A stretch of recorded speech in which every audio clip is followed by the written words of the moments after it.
This poem is for deserted park benches and desolate walking trails. This poem is for deserted park benches and desolate walking trails, the unwalked streets and undelivered mails. This one is for the untended gardens and the unmanicured lawns, the undisturbed trees, the returning birds, beetles and the bees, and animals reclaiming their long relinquished territories. This is for the self-cleansing air and the relieved rivers and seas. This poem is for those who are no longer here. This poem is also for those who are no longer here. And this poem is to remind us who live in fear and are worried over what fate we will meet. This poem is for the love we share, a reminder of why we are here, still here. We are here to mend and make amends. We are here to mend and make amends as we buckle to our knees and our backs bend. When we almost fall over in exhaustion and give up in exasperation, this poem is for what we can still retain and reclaim. As we look out the window at a sky so beautifully blue and the sun aflame, the world without humans, moving along unperturbed, though a little startled by our absence.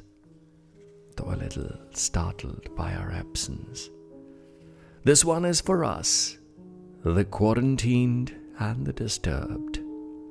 But see, it has all started to make perfect sense. Our puny egos have been thoroughly crushed, resources stretched, great progress halted, accomplishments rendered meaningless, voices stifled and realizations sinking in. Realizations sinking in. A stirring within. This one is for the champions of care. This one is also for the champions of care, of love and compassion, who themselves ache but are there, here and everywhere in action. Beyond all borders for those who really need to heal, because these caregivers, they feel.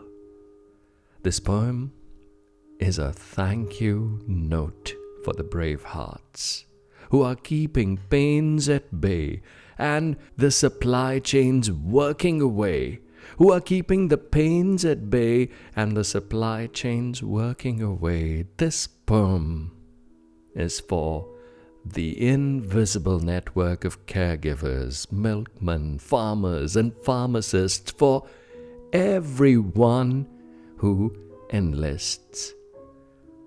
This poem is a prayer for each good fellow who forms a protective halo.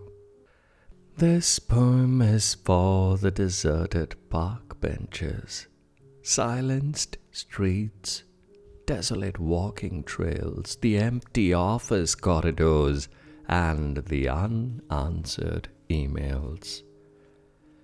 This one is for the world's self-correcting measures.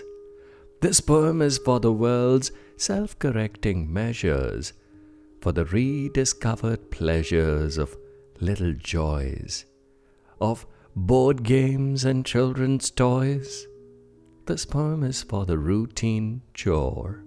This poem is for that routine chore that is bringing us together and telling us how little is so much more.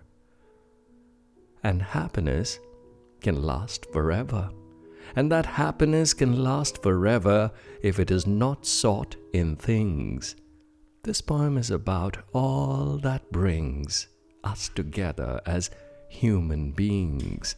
To pray a lot, live frugally on a lot less, to redress and unmess our beautiful lives. This poem is to remind us to reflect, to analyze and dissect, live in harmony and respect, be in unison and connect, thrive in this social distancing. To thrive in this social distancing and learn a vital thing, that wrongs can be corrected, that all wrongs can be corrected. This one is for the deserted park benches and walking trails, the unwalked streets and unanswered emails. This poem is for the music of human spirit that never fails, that never fails, that never fails us.